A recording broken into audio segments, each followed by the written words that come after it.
You're welcome back. This is Breakfast Daily on City TV. Now, if you remember, latter part of last week, we were informed that there was going to be some repair works on around the Shiashie area, and it was going to take about 2 days, meaning it was supposed to end yesterday, that's 17th. So it was from 15th to 17th of October.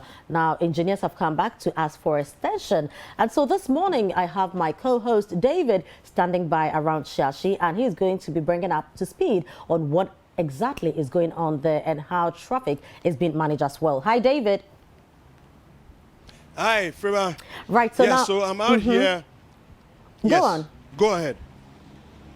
Yeah, so I'm out here at the Shiashie taxi rank area. I'm just at the entrance of the Shiashie taxi rank area.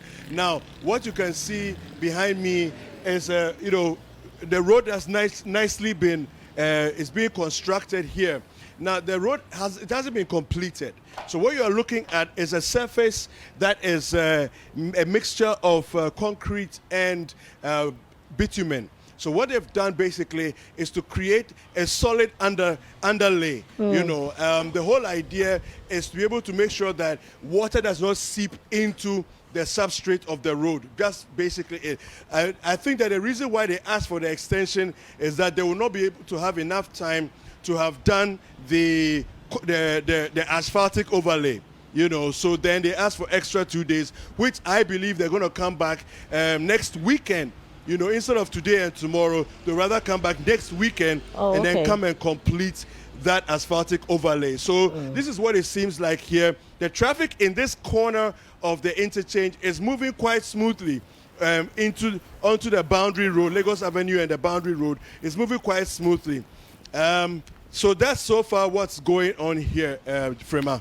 Right, David, but from the look of things, do you envisage that two days should be enough to finish the work? Oh, yes, Frema. 2 days would be more than enough to finish the work. I even suspect that they asked for 2 days just to make sure that they protect themselves, really. Because what is left, they've done the bulk of the job. What is left is literally an asphaltic overlay, which, from at least the experience in my neighborhood, when they come on it for a day, within a span of maybe 5 to 8 hours, they've done a whole stretch of road. And this road is probably about 400, 500 meters long, so it should not take them more than 2 days to get it done. Right, but do you have an idea how the road was before the works began? Oh, yes, Rima. The road was terrible before. I mean, I've used this road maybe 100 times this year already, and the road was really terrible. At the very beginning, where the cars are entering onto the road from the highway, from the N4, there were potholes in the road, and then up beyond where the camera is were large craters and crevices in the road. It was horrible. It was terrible. You could not drive at a regular, even 40 kilometers an hour on the star stretch of the road. You had to slow down literally to a stop to navigate some of the areas, and then dodge some of the potholes as well. It was terrible. The road had folded in places. You could see the impact of poor substrate, and the heavy vehicular movement on here was having on the road. Yeah. Right. So this means some relief, for road users in that area. Definitely. But there's something I've noticed here, which I want to bring to the attention of the foreman and those in charge of the project. Sure. Okay. If you look down here in the gutter area, you'll notice that there's a spillover of the mixture they use for the road. Now, this is a concrete mixture. So, Frema, I don't know if you can see it in your shot. Yes, where I'm I standing, can see. there's a large mound. Okay? Yes. Now, you know how concrete behaves, right? In a few days, this is going to be too hard to remove with a shovel. Okay? Probably by the close of today or maybe tomorrow, it'll be too hard to remove with a shovel. Now, you have to bring this drilling machines to drill it out. It doesn't make any sense to me. You are blocking the gutter with the excess so you fix one problem and create another problem. This gutter here, if the water flows down here, it's going to spill over and start running on top of the road. Now you can already see, plastics in there already, and some being choked at that point. Yes, yes. So I think that, and you can see it along the entire stretch of the gutter. Yes. The entire stretch of the gutter is showing that along it, they just allowed the concrete to spill inside, and they did nothing about removing it. Ooh. So the engineers, whoever it is that's in charge of this project, please make sure that your workmen come back here and clear the entire gutter of this, because this is it's gonna concretize, and once it concretizes, it's going to block any flow of water through this place, okay? We always speak about this when it comes to road construction. We're talking about the road being built well, and then also the gutters allowing proper flow of water. It's the gutter gutter itself is not that deep. Yes. Do you see? Yes. The gutter itself is not that deep. So the least they can do is to clear out the ones on this point, and then beyond the cover here, there's on the other side too, there's some blockages there too. Right. So I think you need to fix it ASAP. This is very, very, very important, because we don't want to solve one problem creating another. But if you just hold on there for me, you know, Caleb put a report together on this project. So we'll take that report and we'll get back to you. It's a little past 10 on Sunday morning. Traffic is as fluid as ever from the Tetekwashi interchange onto the Accra-Medina Highway, approaching the 10 to the boundary road at Shiashie. A little over 2 hours later, traffic congestion builds up beyond the Tetekwashi interchange on the same stretch. Like uprooting a bad tooth, fixing the deplorable portion of the boundary road comes with pains, one that has far-reaching effect and felt most by road users. But the relief that comes afterwards is worth it, and that's why the contractors have been asking motorists to bear with them. Except that there is a bit of bad news. The contractors want an extra day or two beyond their scheduled day of completion. Why? Ben Saki is resident engineer. Initially, we anticipated completing this at least by tomorrow, so we can open traffic. But due to few challenges we witnessed at the site, this is going to take us maybe additional day or two before we go to complete it. And our intention initially was to maybe finish the treatment, open to traffic, and then by next week we can open for, we can come back and then do the asphalt. But we have had a second thought of maybe do a continuous work even up to the asphalt level, knowing the problem is from some pipes which were underground by some of the utility companies that they have excavated, linked it up to a chamber behind, where the chamber also were not covered. So the chamber is open where it rains and all water gets into that chamber. The chamber transfers that water into the underground to the road. So that's why that section is having a habitual problem there. This development will have implications for traffic, especially as a new week begins. But Engineer Saki says measures have been put in place to ease its impact. I've diverted this very traffic, and because of the impact that maybe tomorrow is a working day, we are working hard also to do another diversion at the junction that goes to East Lagoon. You know, we are working all the way to the top, but we are trying to open those coming from the top also to use the branch to the East Lagoon Road. So it will be two-way.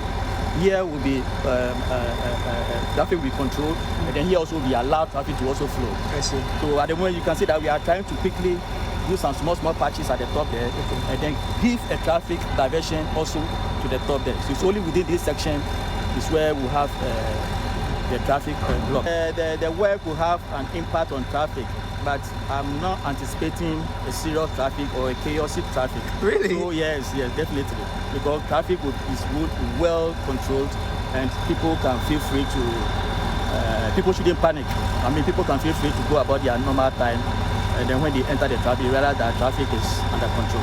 Regardless of the measures put in place, motorists say they anticipate massive gridlock. Some of them have started strategizing. Personally, I think there will be a lot of traffic, because the drivers have to use another route, and all of them would have to come through the same way to just this junction ahead. And the traffic is going to be massive. So how would you prepare yourself for tomorrow? Wake up early to escape it. The impact will be very severe tomorrow, but it's good today they've been able to start today because the impact tomorrow will be very, very severe. especially during the morning, the rush hour. It's going to be severe, but we're going to cope with it. The traffic, tomorrow the traffic will cause no be small thing. But today be Sunday, but no be easy. If you don't do what, tomorrow no go good. Yeah. So tomorrow, how will you drive? You know, as a driver, knowing that there will be a lot of traffic, how do you conduct yourself tomorrow? If you know me what tomorrow the traffic will cause, no be small thing. You go fit cause accident. Despite the presence of speed limits and directional signs clearly indicating diversions to help ease traffic, the highway has not been without bouts of confusion and stress. Perhaps this is a sign of things yet to come, and the police must brace themselves for more action as the week starts.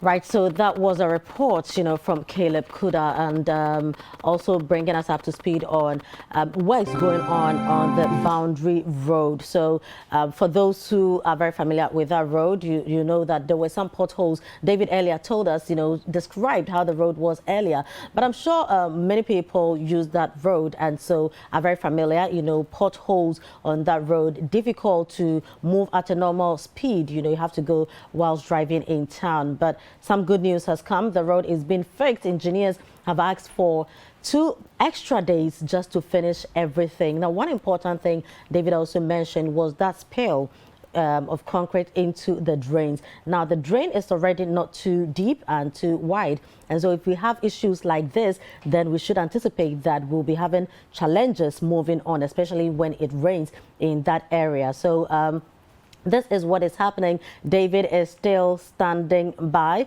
and we'll be joining him soon. But this is what is currently going on. Now, if I understood him correctly, it looks like work is not being done this morning. And I'm sure this is to ease traffic. And so it may have to go over the weekend and then we can have the final work being done. David joins us again. Yes. So I'm back here at a different location now. And this time around, we're looking at the traffic situation on the Lagoon Tetekwashi Road. It's a perennial problem. I'm not sure exactly what can be done to solve this, but it's just terrible. If you look at it, it's backed up all the way to the Oponglo Junction. And you can see it there, and then beyond us, and I'm sure the camera will show us in just a little bit how bad the traffic is ahead of us, going all the way towards the well past the Tetekwashi roundabout. As you can see in your images there, the camera has reached the Emmanuel Eye Clinic Junction and it's turned around, going towards you can see the footbridge there, and then beyond that, as you can see, all the traffic is just piled up. People are just going to be in this thing for a long, long time. Hours and hours of potential productive hours being wasted on the road, sitting in traffic. I just don't know what it is that we can do to solve this problem. Of course, part of the problem, which, you can see, well, maybe you can't see from where we are, but there's a bus stop just ahead of us. Well, we can see the bus and stop. That bus stop there, the Ghana Standards Board bus stop, it's the trotros are they literally take like 2 lanes, in some cases there. So again, war of indiscipline may want to train their cameras and the MTTD men, on that area as well to help out. As you saw there in your footage, a motorbike just crossed the road. Very indisciplined, just entered into the road from the left side, from the right side of the camera. That is not a place where a motorbike should pass, but he literally came off the footpath and just entered into the road. Very, unacceptable behavior. But, this is what goes on if the powers that be, the authorities that should be doing their work are not, clamping down on what it is that they are supposed to be doing. Of course, the police who have been detailed to this area are very few in number, and their job is to try and let the traffic flow be as easy as possible. And so all the other things that they should be ideally be watching, they can't put their eyes on all of those things as well. So so far, this is the situation. You can see the Emmanuel Eye Clinic area, the traffic that is piled up there. It goes all the way back onto Lagos Avenue. So the traffic is quite horrible but in this area here. Can you link, can you link the repair works to this traffic in any way? Or it has nothing to do with it? Frema, come again. What are you asking? No, I'm trying to find out if there's any link, between the repair works ongoing and the traffic this morning, or they are two different issues. Oh, there are two different issues, Frema. These are two quite different issues. The repair that is being done has actually eased the traffic that's moving into, or the potential traffic that's moving into onto the boundary road and into East Lagoon. Now, the impact or the benefit of what the road construction will have its most impact towards the evening. Okay, when the rush hour flips the other way, right? When the rush hour is, going into East Lagoon, that's when you will see, the benefit of that road being done. But at this time of the day, that it has no impact whatsoever. What we are experiencing is a perennial thing. It happens every day. People live through this. They have to be in this. I don't know how they manage it living on this side of town. So people coming from as far as Lakeside, coming through East Lagoon, people coming from as far as Oyarefa, Eburi, and beyond, coming straight down through the N4. It's just, it's a nightmare. But you got to do what you got to do. If it's traffic and you have to sit in it, and that's the only way to pass, then you just sit in it, and then manage it till you get to your office. Well, so it that's what it looks like it here. appears traffic, it's now part of our lives, and so we plan according to the traffic situations. But let's go back to the repair works being done. Have you been able to speak to commuters, and what have they been telling you? No, there are actually no workers on the ground. There are no workers here at all. I'm even talking about road users. What they make of this and the kind of relief is supposed to bring to them. Okay, so we'll go over and try and speak to some people who are in traffic right now and find out from them what they make of this situation. Good morning, sir. Hi, my name is David from City TV. Wanted to find out from you, do you use this road often? Yeah, every day. Every day. And is this experience every day?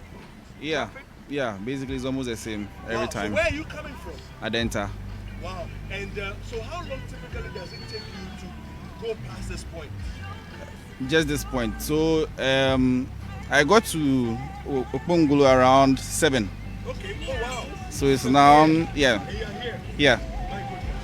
So I have to go. They've let you go now, so all right. So as you can hear, as you heard from the gentleman there, he got to Oponglo, which is literally less than a kilometer from here. He got to Oponglo at 7, and at this time we have.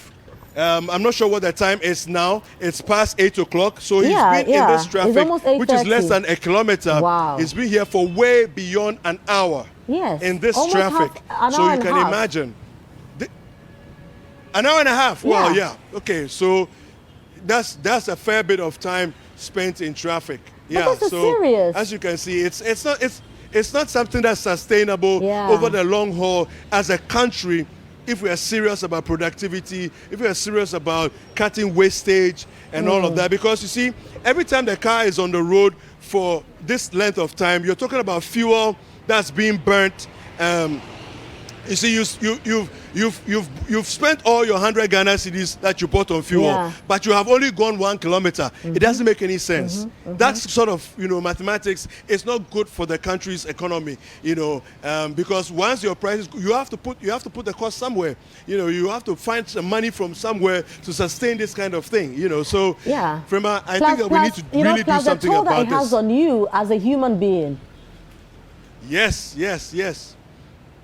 So this morning I was watching some, some things on health and the fact that when you sit for long hours, it's damaging to your body. You got to get up and walk about. And then what makes it worse is when you sit for long hours at work and you come to go and sit for long hours in the car, that's even going to compound it even more. You know, so as much as we talk about, after every hour or so, get up and walk around. When you're in traffic for 2-3 hours, you cannot get up and walk around anywhere. So it's a serious situation that we find, here as we are seeing here. Hopefully, we can get to talk to a couple more people when the traffic stops again. Right. But David, you are pretty familiar with that route. Don't we have any kind of access route, some other bypasses to use just so you can be able to join, so we can ease the traffic on the main road? Well, there's one access that would have gone through the Lagoon campus in years past. But the Lagoon authorities have blocked that route now. So unless you have a pass, you can't go through the campus. So what's basically happening is that you have one at Atomic Junction, and then you have one through Lagoon, and that's basically what you have, until you get to the Shiashie area, and then you can go through. So let me see if I can speak to anybody else here. So why don't you try to find people to find out? Hello, sir. Good afternoon, sir. Do you mind us speaking to you a bit to find out what? Pardon, sir? Okay. All right. Right, so, David. So you find the people. I'll come back to you. We have to take a break now. Yes. Okay. How are you doing, sir? Good morning. Yes. Is this traffic a normal experience you have every day? Yes. Every day the place is choked. The traffic is terrible every day. I'm coming from Adenta. Okay. And so your experience on this road are there no other bypasses that you can use? No. Anytime they create new bypass, that place too is choked. The East Lagoon underpass to Spinters has been done. That place too is already choked. So I think that the place needs to be redesigned. Yes. Okay. And also the lack of public transport system. Everybody want to buy car, and also wherever there is a school is in session, the traffic is terrible. Because right, David. So we are going to get back to you.